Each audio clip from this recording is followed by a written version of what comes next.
Mi nombre es Natalia Rojas Delgadillo, soy estudiante de Administración de Empresas de la Universidad Abierta de Distancia UNAD y para el curso de ética, a continuación les voy a hablar sobre la violencia sexual y cómo la violencia sexual es un problema ético en nuestra sociedad.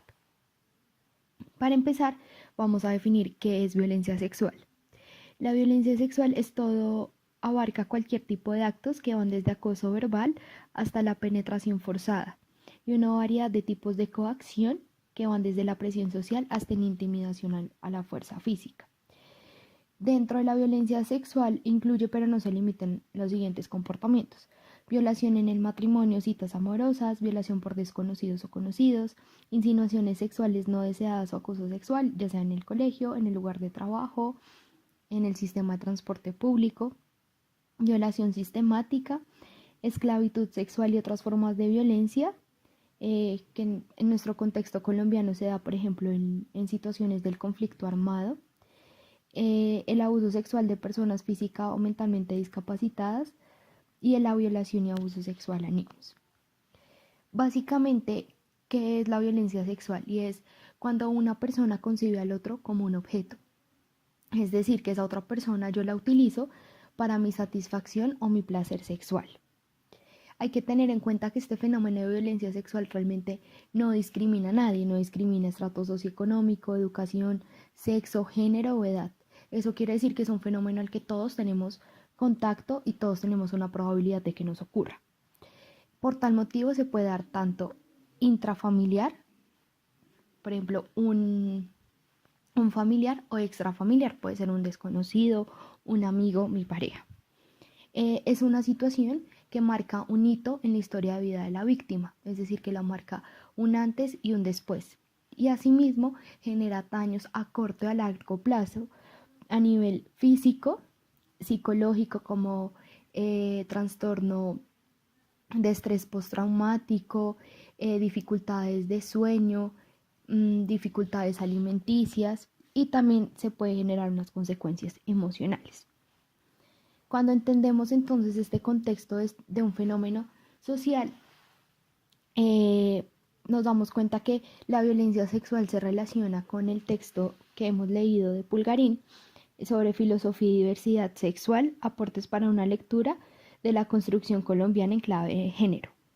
Si nos damos cuenta, la sexualidad en nuestro país aún es concebida como un tema tabú, es decir, que no se habla de manera abierta y de manera natural, ni en los hogares, ni en las escuelas, ¿sí?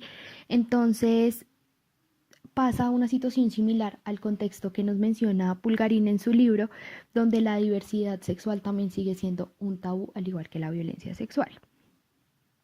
Cuando comprendemos la sexualidad, que es tabú, o sea, que las personas no hablan acerca del tema, eh, pues genera tanto en los niños, niñas, adolescentes o en personas adultas comportamientos erróneos sobre la sexualidad, ¿sí?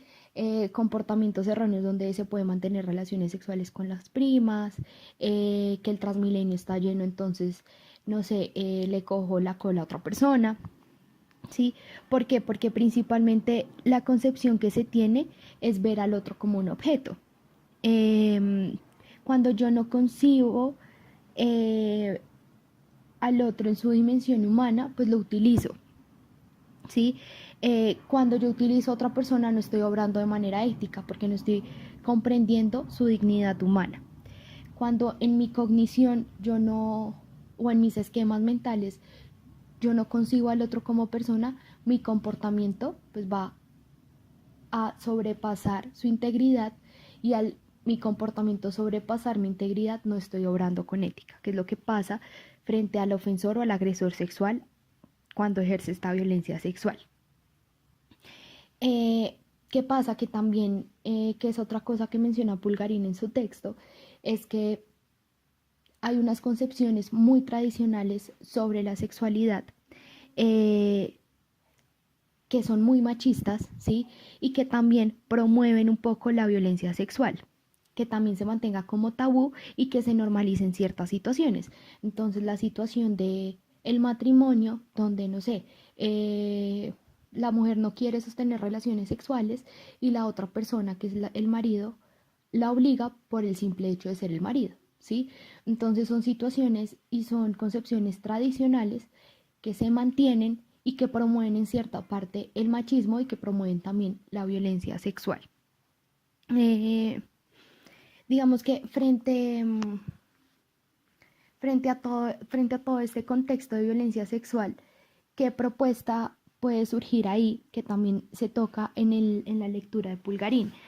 Que propongo exactamente lo mismo y es, si todo se genera a través de nuestros esquemas mentales, entonces lo que hay que promover es romper esos esquemas tradicionales de tabú, empezar a hablar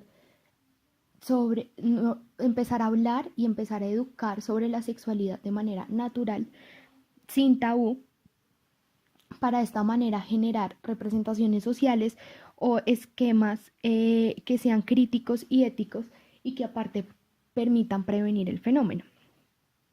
Es decir, que la educación es una herramienta para poder modificar ciertas representaciones sociales que generan o que promueven la violencia sexual. Asimismo, pienso que es importante no solo que nos enseñen a no ser víctimas, a cuidado camina sola, ¿sí? Yo creo que también es necesario y es fundamental empezar a promover en la sociedad a no ser ofensores, enseñarnos a no agredir al otro, ¿sí? ¿Cómo? Enseñándonos que uno debe respetar al otro en su dignidad humana y tenerlo en cuenta a la hora de tomar mis decisiones sobre mi sexualidad. Entender que cualquier decisión que yo tome sobre mi sexualidad con otra persona, voy a generar unas consecuencias en esa persona y las consecuencias que yo debo generar en esas personas deben ser positivas. Cuando yo actúo de esa manera, estoy obrando de manera ética en mi sexualidad. Sin embargo, también siento que es importante que se debe incluir un plan de prevención y de tratamiento de este fenómeno en la salud pública de nuestro país, porque aunque sí hay unos planes de tratamiento para las víctimas, también es necesario prevenir el fenómeno como una forma de salud pública. Muchas gracias.